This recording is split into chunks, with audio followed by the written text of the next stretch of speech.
আমার বিয়ে হয়েছে মাত্র ১ মাস, অথচ আমার স্ত্রীর পেটে ৩ মাসের বাচ্চা।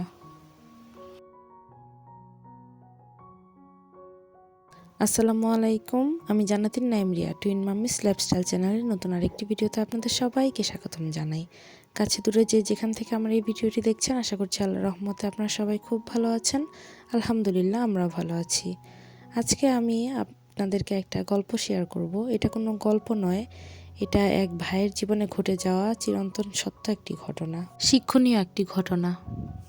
ভাইটি পড়াশোনা শেষ করে চাকরি করছিল, বেশ ভালো একটি চাকরি করছিল। তো চাকরির ১ বছর হওয়ার পর পারিবারিকভাবেই তার বিয়ে ঠিক হয়। বাবা মার পছন্দে ভাইয়াটি বিয়েও করেন। আর ভাইয়া বিয়ের আগে সেই মেয়েটিকে সরাসরি দেখেননি, শুধু ছবি দেখেছিল। বিয়ে হয়ে যাওয়ার পর সব ঠিকঠাকই চলছিল, তবে ভাইয়া বাসর ঘরে যাওয়ার আগে মেয়েটাকে দেখেছিল তার বড় বোনের স্বামী সেই মেয়েটাকে হাত ধরে বসে আছে। অর্থাৎ ভাইয়ার বাসর ঘরেই সেই মেয়েটার হাত ধরে বসে আছে তার বড় বোনের হাজব্যান্ড। ভাইয়া যদিও এই বিষয়টা দেখেছিল নিজের চোখেই, কিন্তু উনি খুব একটা গুরুত্ব দেননি।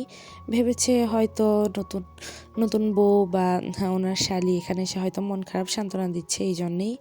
কিন্তু ভাইয়ার মনে একটু খটকা লেগেছিল, তবে নতুন বউকে আর কিছু জিজ্ঞেস করেনি। যাই হোক, তারপর ভাইয়ারা এভাবে প্রায় ১ মাস পার করে। মাশাল্লাহ, খুব ভালোই সংসার করছিল। আপু ভাইয়াটাকে খুব ভালোবাসতো, ভাইয়াও তার ওয়াইফকে খুব ভালোবাসতো। কিন্তু ১ মাস পর হঠাৎ আপুর পেটে ব্যথা শুরু হয়।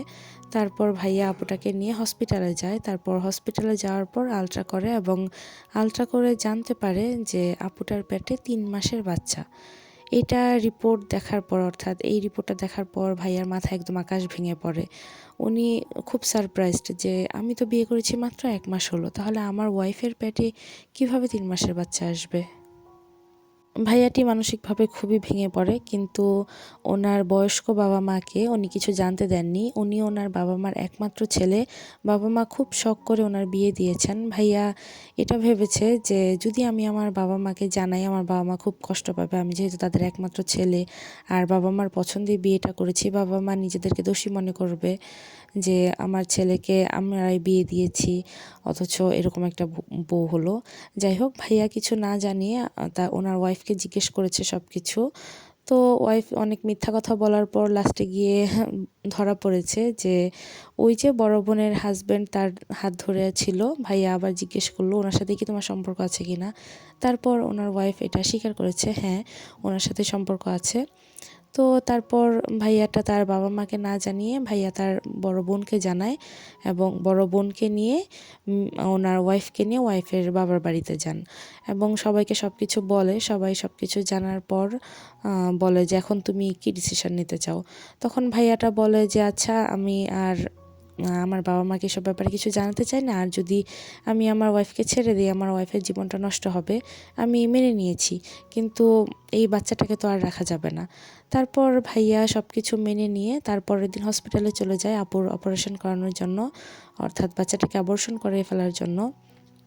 যখন অ্যাবর্শন করানোর জন্য নিয়ে যায়, আপু খুব ভয় পায়, অনেক কান্নাকাটি করে, অনেক ব্যথা হয়। ভাইয়া আপুটার হাত ধরে বসেছিল।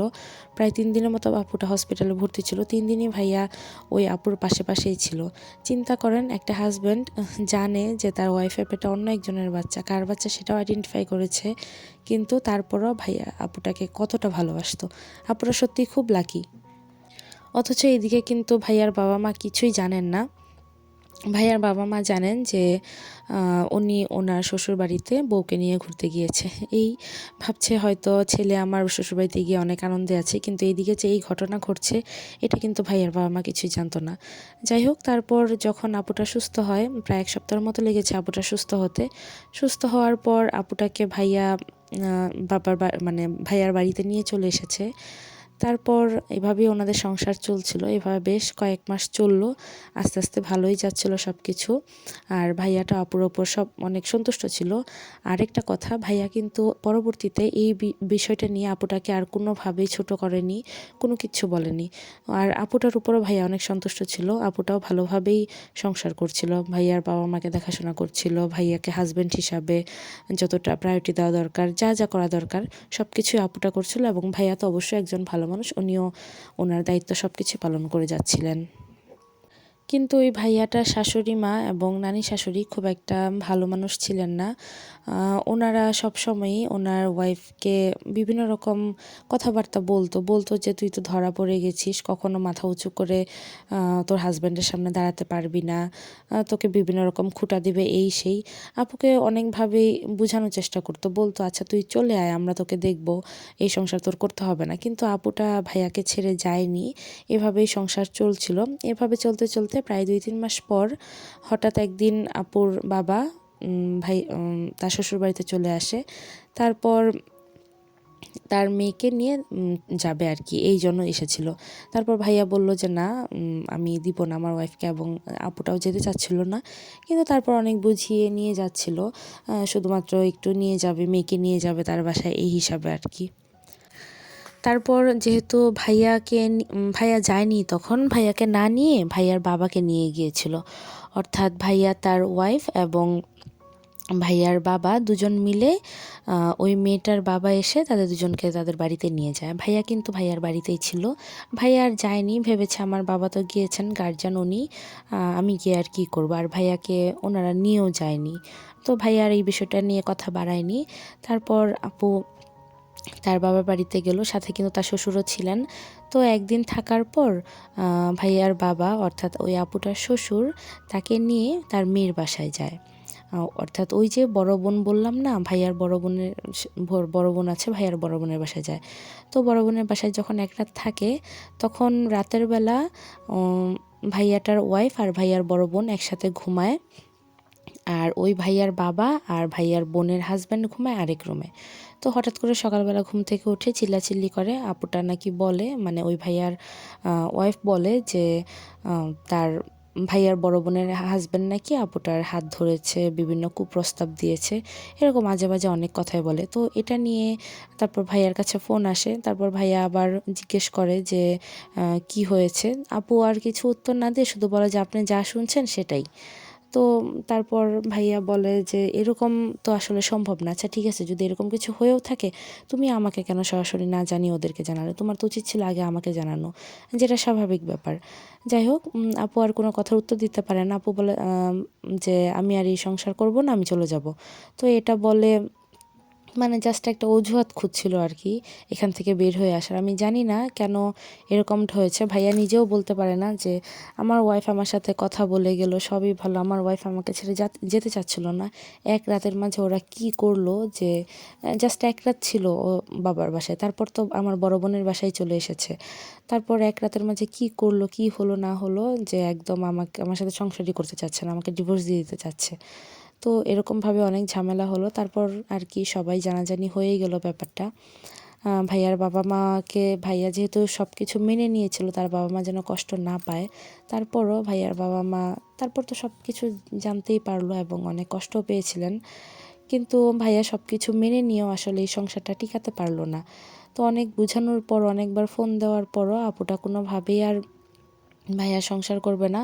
বলছিল যদি ডিভোর্স না দাও তাহলে তোমার নামে মামলা দিব, নারী নির্যাতনের মামলা, বিভিন্ন রকম হেনস্থ করছিল। তারপর উপায় না পেয়ে ভাইয়া অনেক চেষ্টা করার পরও কয়েক মাস পরে ডিভোর্স হয়ে যায় ওদের। তারপর ভাইয়ার দেনমোহর টাকা যা ছিল সব কিছু পরিশোধ করে দিয়ে চলে আসে।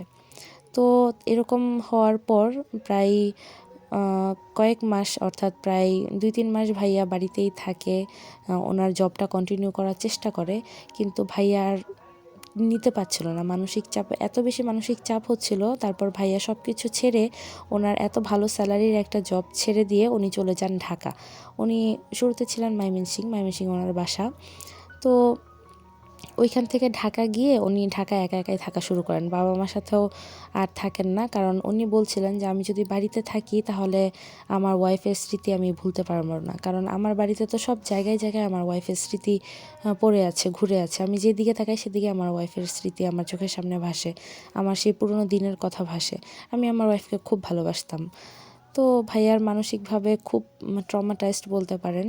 সবাই ভাইয়াটার জন্য দোয়া করবেন। স্টিল এখন পর্যন্ত ভাইয়া মানসিকভাবে বিপর্যয়ে আছেন। চাকরি বাকরি সব বাদ দিয়ে দিয়েছেন, বাড়িতেও যান না, বৃদ্ধ বাবা মা ওনাদের কাছেও যান না, বাবা মাকে কষ্ট দিতে চান না, কিন্তু তারপরেও উনি ভালো থাকার, বাবা মার সামনে তো ভালো থাকতে হবে, বাবা মার সামনে তো কান্না করা যাবে না, যতই কষ্ট হোক, পুরুষ মানুষ তো, বাবা মা তাহলে আরও বেশি ভেঙে পড়বে।